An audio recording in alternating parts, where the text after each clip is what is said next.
safe mag-search, mauuna yung clearing team, maglalagay ng kung ano-anong baril or kung ano-anong mga posibleng illegal na mga bagay, kasama na droga, ganon.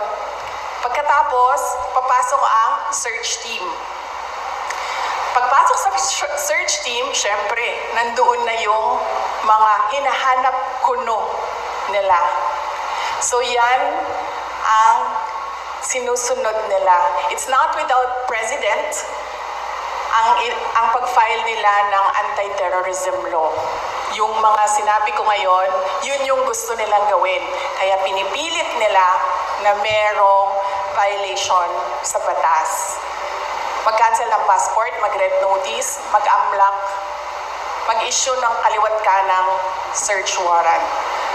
So, ibig sabihin, babalik pa rin tayo dun that this is clearly oppression and harassment for remarks that they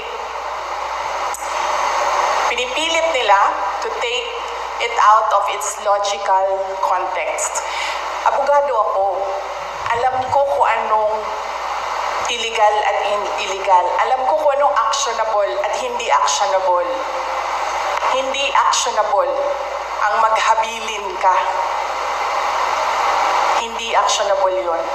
Walang active threat kung hindi ako pamatay.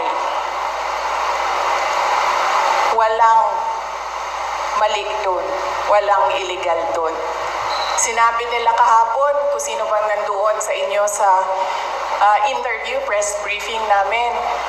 Sabi nila, pinalaki at pinalakas yung security ng First Family, ng President, dahil may threat. So ako, napaisip ako, nilalakasan niyo yung security niya? Ibig sabihin ba nun, papatayin na ako? Why for? Will you double the security?